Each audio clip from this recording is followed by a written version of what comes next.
All right, update on the Norda 001A. As you can see, yeah, got a cut on the side, blister in the back, not happy. I will be running back to my car with my heel sticking out of the shoe because I do not have time to nurse a heel. Like I don't have time for this to continue to be ripped up and then miss or just have continued like painful and problematic training.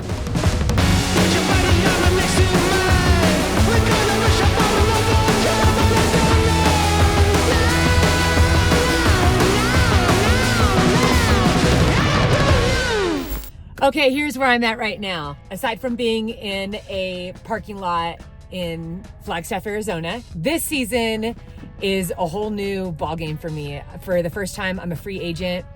Actually still trying to figure out what that even means. I recently announced the end of Nike Trail, and within a week, I have now had over almost 24 brands reach out to me, which has been a massive gift. But at the same time, I am just weeks away from Cocodona 250. So, my son's in high school. My daughter is a sophomore here at NAU and running a business and just trying to be the best athlete that I can be while sifting through all of this free agent stuff. So it's a busy time, and I just really want to give you the real behind the scenes in between of what's going on as I go into Cocodona 250. So yeah, we're gonna get some training in there. You're gonna see just everyday life stuff, but also the other side of just being a mom, business owner, athlete, all the good stuff. Sometimes people think it's just, free product, which it is, but I'm not looking for free product. I'm looking for alignment. I'm looking for trust. I'm looking for someone who believes in me and what it is that I do. I think that, product is easy to come by, but belief isn't. I want to be useful. So I really feel like there's not a lot of females doing gear reviews that are running high mileage all over the world, all the distances, that have been in the sport for a long time. And I think having 16 years in the sport, I know what works, what doesn't. And I just think that women deserve that. We deserve to have good gear reviews. There's a lot of awesome gear review channels out there, and I know other women are doing it. I think I have a unique space in that I have this opportunity to try a lot of stuff, with also having so much experience in this space. So if I can be helpful to people, especially because gear's so expensive, and there's so much out there. And so I think, what I've been testing for the first time, it's wild because I have not tried anything else for the last 12 years. It's crazy because the Mount Coast actually looks bigger.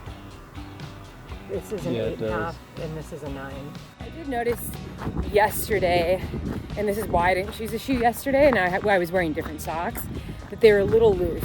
And I was like, that'll probably give me blisters. Underfoot, it felt great.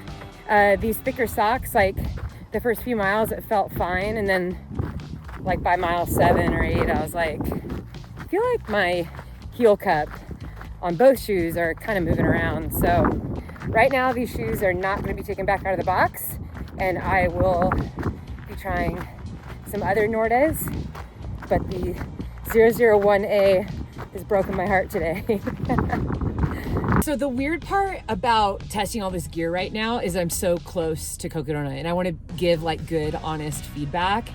And, not all the gear is going to work out right away. And especially if I only have a certain amount of time to test it, but I have like this pressure of the race. And so if something doesn't work out for me right away, like right as I take it out of the box and I go and test it, I'm putting it in a pile to save for later, to save for after Cocodona. But there's definitely gear that I've been able to take out of the box and just jam in it right away. So I think that's pretty interesting too.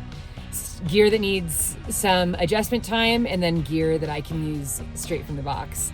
I don't have time for blisters and cuts and chafing, and I know that there's a lot of awesome gear out there that just needs time to be broken in, but right now for me, I don't have time for that.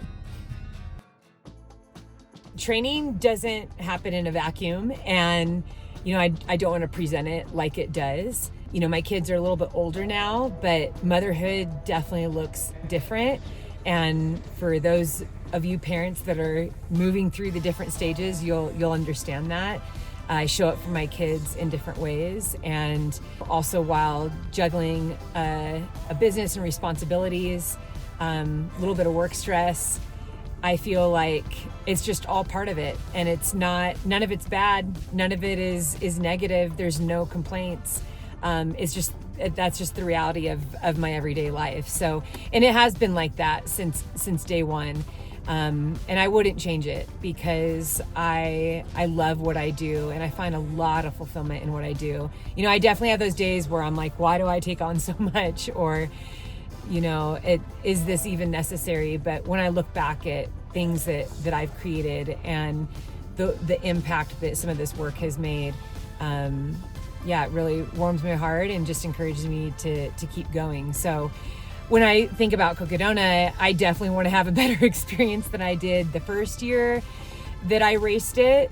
Obviously that big goal is to not have, such bad foot problems. I won't get into that. You can watch the first documentary, Every Step Forward, here on my channel if you want to find out what happened. But I really want to do a great job. So it's another reason why I'm out here training too. A lot of moving parts, but I wouldn't trade it for anything. I love all of it. I love the chaos and the busyness of it all. It makes for a full life, and for anyone that has kids knows exactly what I'm talking about. It feels chaotic at times, but then you love it. And so yeah, I might get to the start line just a little bit tired, but I know I'm going to get to that start line with everything that I have to give. Training for Cocodona 250, I just feel like this is the right race for the season of my life. It's demanding, it's challenging, it doesn't care what's going on in my life, and I know that as long as I can remember, I love being challenged and pushed to the end of what I think is possible, and then being proven wrong. And when I did the Grand Slam of 200s, every time I completed a race, I was like, wow, I didn't think that was possible. So I definitely enjoy that, but I think I'm curious to know what this version of me is capable of doing. And especially since this time last year, I was a couple weeks out from having knee surgery, which then, pretty much took me out the rest of the year. And now to be able to train for a 200-mile race, I'm just so grateful. But I'm not sure what is possible. Candidly, there's part of my meniscus is just gone. So yeah, my knee does not feel the same. That's just my new knee. That's nothing's gonna change. It's not injured. That's just the way it'll always feel. And so I put in a lot of time strength training, working with Coach Steve Newman on movement and strength, and I've noticed a tremendous difference. I came out here this week to do a big training week to see how well my knee would hold up. And again, in being candid, I'm definitely not at the fitness level that I would love to be. I'd love like 3 more months of training. I'm just now feeling my fitness, and I wish that I could do more run workouts. I've primarily just been focusing on aerobic capacity and overall strength and durability. So it will be interesting. This is a new challenge, a new season, but it parallels with so many other things that are going on in my life. So it does excite me, and I am moving forward in it with a lot of gratitude and, I wouldn't say fear, I just say more like wonder. Like I really am wondering how this is gonna all turn out, but it excites me, and it excites me just to know that I get to be here, because this time last year I was like, oh my gosh, I don't know if I'm ever gonna be able to do these types of races again. And here I am. This Run Far Lift Heavy Season 2 series is going to feature a lot of training for Cocodona 250, my everyday life, some behind the scenes, some gear reviews, some thoughts. And I'm really hoping that it's gonna be useful and helpful to anybody that's watching it. Maybe there's something in here that you can identify with or that will encourage you. And I would love to hear from you. So if you can take a moment, send me a comment, and make sure you subscribe, share it with friends. Thanks for coming on this journey with me. As always, I know I say it a lot, especially if you listen to my podcast or you've read my book, I do hope that you keep choosing strong. Sometimes when life feels chaotic or we have disappointments or surprises that we did not want or we weren't expecting, it really is easy to lose confidence and lose hope. So I hope that you don't do that. I hope that you know there's always blessings and a silver lining in every dark season and every storm. So keep going. I'll be working right alongside you. And yeah, make sure you come back for the next episode.